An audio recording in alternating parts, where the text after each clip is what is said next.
बिस्मिल्लाहिर्रहमानिर्रहीम।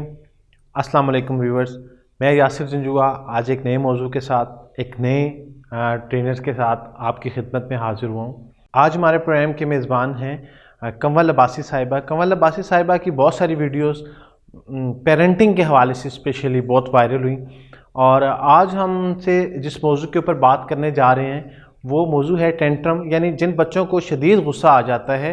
ऐसे बच्चों के गुस्से की वजूहात क्या होती हैं और उस गुस्से को कंट्रोल कैसे किया जा सकता है, कंवल अब्बासी साहिबा से जानेंगे। अस्सलाम वालेकुम। जी वालेकुम सलाम। अच्छा बताइएगा कि आजकल वालिदैन का जो सबसे बड़ा मसला है वो ये है कि बच्चों को फ़ौरन से छोटी छोटी बातों पे बहुत ज़्यादा गुस्सा आ जाता है। क्या कहेंगी आप इस पे? आपके पास ऐसे केसेस रिपोर्ट होते हैं और क्या सोल्यूशन है इसका? जी यासिर साहब, मेरे पास बहुत सारे कंसर्न्स आते हैं सिर्फ बच्चों के टेंट्रम को लेके कि ज़िद और गुस्से को बच्चे के कैसे डील किया जाए। तो इसकी बज़ाहिर हमें बहुत सारे रीज़न्स नज़र आ रहे होते हैं। टीवी मत देखो, सेल फ़ोन यूज़ ना करो, पढ़ने बिठा दें तो बच्चे टेंट्रम शो करते हैं, या खाने के लिए भी बच्चे अक्सर ज़िद और गुस्सा शो करते हैं। लेकिन अगर उसकी फीलिंग्स की हम बात करें तो उसमें सिर्फ दो ही ऐसे रीज़न्स होते हैं जिस पे बच्चे टेंट्रम शो कर रहे होते हैं। तो उसमें एक पहला है एक्सपेक्टेशंस और दूसरा है फ्रस्ट्रेशन। एक्सपेक्टेशंस की अगर हम बात करें तो बच्चों की अगर जो वो चाह रहे हों वो एक्सपेक्टेशंस पूरी ना हो तो बच्चा टेंट्रम शो करता है। और अगर फ्रस्ट्रेशन की हम बात करें तो जो काम वो कर रहा हो किसी वजह से उसको छुड़वा दिया जाए या वो काम अधूरा रह जाए तो भी बच्चा टेंट्रम शो करता है। अच्छा, यहाँ पे आप क्या कहेंगे कि ऐसी सिचुएशन में बच्चे के गुस्से के ऊपर फौरी कंट्रोल कैसे किया जा सकता है, कैसे उसके गुस्से को कम किया जा सकता है? सबसे पहली चीज़ तो ये कि आप अपने आप को इस पूरे सिनेरियो से दूर रखें। इट्स नॉट पर्सनल, अपने आप को इसमें बीच में ना लाएं, क्योंकि अक्सर बच्चा होता क्या है कि टेंट्रम शो करते वक्त छोटा होता है तो चीखता है, चिल्लाता है, समटाइम्स हाथ भी उठा देता है। अगर 5-6 साल का बच्चा है तो हाथ भी उठा देता है। तो आप अपने आप को इसमें बिल्कुल भी बीच में ना लाएं। ना तो ये वक्त है उसको मैनर्स सिखाने का या उसकी ट्रेनिंग करने का। आपको लगता नहीं है कि अगर बच्चे को ऐसी सिचुएशन में इस उम्र में नहीं समझाया जाएगा तो उसकी ये हैबिट, उसकी ये आदत मुस्तकिल हो जाएगी? एक चीज़ मैं आपको मेंशन करना चाहती हूँ कि 1 साल से 10 साल की जो एज होती है वो बच्चे का लर्निंग स्टेज होता है और 10 साल से 20 साल की तक की जो एज होती है वो उसका ट्रेनिंग स्टेज होता है। तो इसमें मैं ये चाहती हूँ कि आप लोग इस चीज़ को अंडरस्टैंड करें कि 1 साल से 10 साल तक की एज में जब वो सीखने के अमल से गुज़र रहा है उस वक्त आप थोड़ा सा स्पेस उसको दें, थोड़ा सा उसके साथ पेशेंट रहें, क्योंकि होता यह है कि इस 10 साल की एज से पहले ही पेरेंट्स बच्चों की ट्रेनिंग शुरू कर देते हैं जो कि गलत है। इसमें थोड़ा सा बच्चे को स्पेस देने की ज़रूरत होती है। अच्छा, यहाँ पे गाइड करती जाएं कि जिन बच्चों को फौरी गुस्सा आ जाता है, कंट्रोल से कुछ बच्चे बाहर हो जाते हैं, तो ऐसे बच्चों को उस सिचुएशन में कैसे डील करना चाहिए? सबसे पहले तो ये कि आप अपने गुस्से को कंट्रोल करें। दूसरा, आप बच्चे के पास जाएं और उस लेवल पे बैठें जहां बच्चा बैठा हुआ हो, यानी कि अगर वो फ्लोर पे भी बैठा हुआ है तो फ्लोर पे बैठ के उससे बात करें। इसका लॉजिक ये है कि आपका उसके साथ आई कांटेक्ट होना बहुत ज़रूरी है।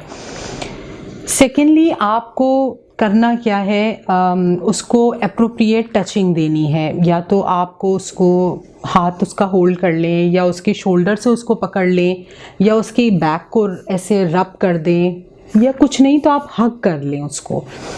उससे भी बच्चों के टेंट्रम्स ड्रॉप होते हैं। फिर आप उसकी फीलिंग्स को, जो वो महसूस कर रहा हो और जिस वजह से वो रो रहा हो, उनको अल्फाज दें। यानी कि इसका मकसद ये है कि जैसे ही, इसका मैं आपको लॉजिक बताती हूँ कि इसके पीछे कितना बड़ा लॉजिक है, कि जैसे ही उसकी फीलिंग्स को वैलिडेशन मिलती है या अल्फाज मिल जाते हैं। फॉर एग्ज़ाम्पल, अगर बच्चा, इवन आपको पता भी है और बच्चे को भी पता है कि वो क्यों रो रहा है, तब भी आप उसके फीलिंग्स को अल्फाज दें।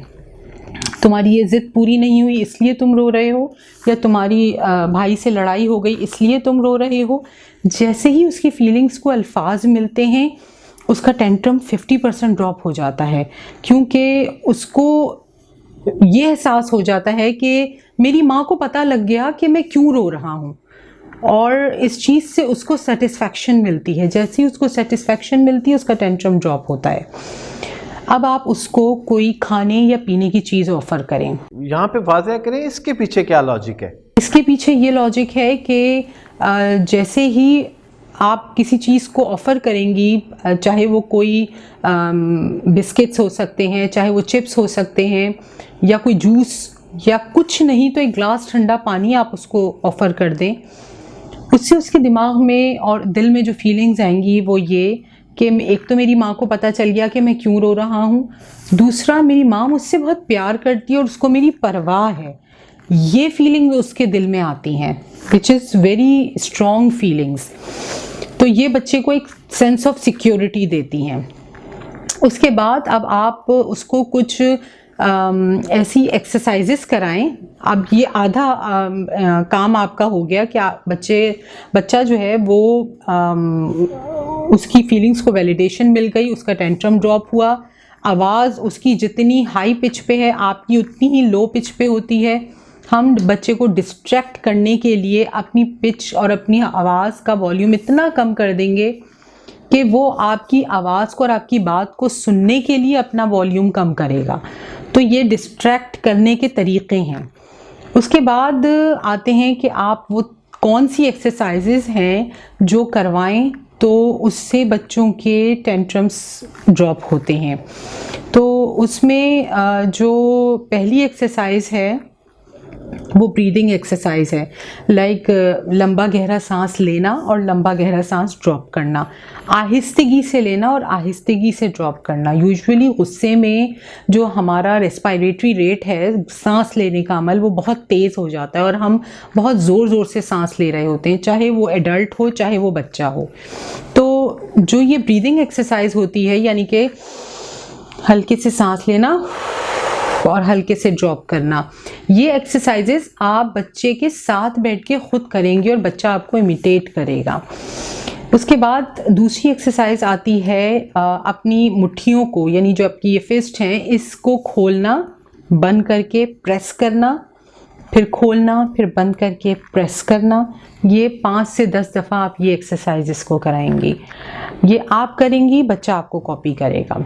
तीसरी एक्सरसाइज जो कि बहुत यूज़फुल है 1 साल से और 20 साल तक की एज, बल्कि इससे भी ज़्यादा अगर हम बात करें तो वो बहुत यूज़फुल टिप है टेंट्रम्स में।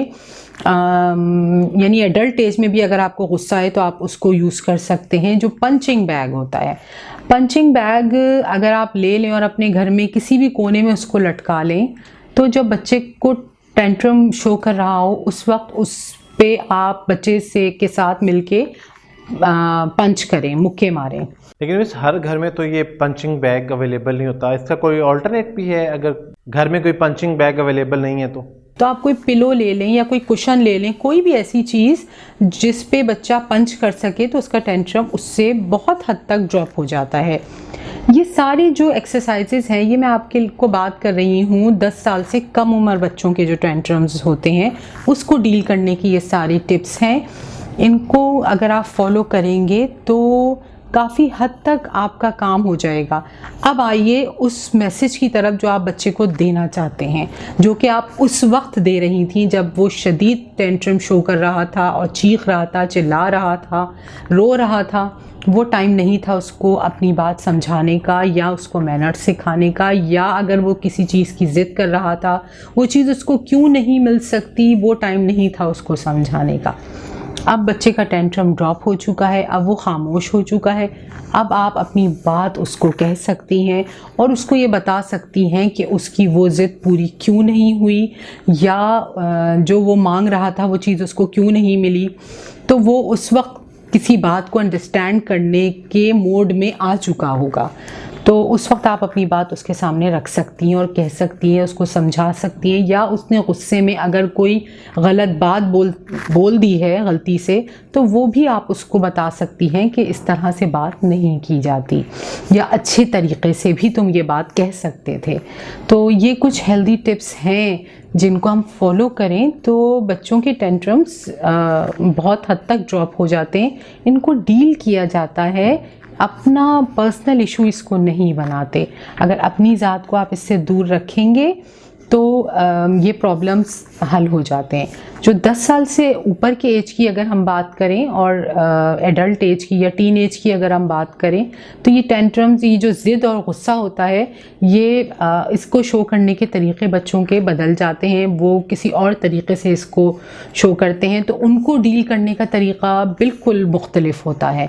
तो उस पर भी मैं आपसे बात करेंगे कभी, लेकिन अभी ज़रा सा टाइम शॉर्ट है, तो इंशाल्लाह फिर दोबारा कभी हम बात करेंगे। बहुत शुक्रिया व्यूवर्स। जैसा कि कमल अब्बासी साहिबा ने बड़ी वजाहत से हमें ये बताया, टिप्स दी कि फ़ौरी तौर पे वालिदैन को रिएक्ट नहीं करना चाहिए, उसका एक तरीक़ाकार है। बच्चे को धीरे धीरे एक प्रोसेस के ज़रिए आप इस कैफियत से पहले बाहर निकालें, और उसको बाहर निकालने के बाद फिर उसको वाज़िया करें कि उसके मौक़िफ़ में क्या गलती थी या उसके लिए क्या ठीक नहीं है, उसकी रहनुमाई करने का एक तरीक़ाकार है। बहुत शुक्रिया कमल अब्बासी साहिबा, आपने अपने कीमती वक्त में से हमारे लिए टाइम निकाला। जी जज़ाकल्लाह, बहुत शुक्रिया आपका।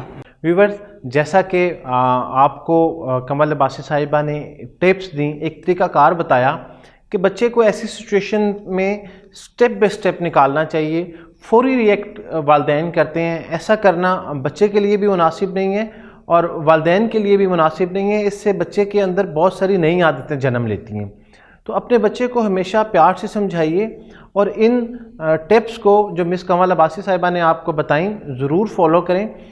हम कोशिश करेंगे कि जल्द ही किसी नए मसले के हल के साथ आपकी खिदमत में दोबारा हाजिर हों और आपकी रहनुमाई करें। तब तक के लिए मुझे यासिर जंजुआ और टीम ट्रेनर्स ऑफ पाकिस्तान को इजाज़त दीजिए। अल्लाह हाफिज़। अल्लाह हाफिज़।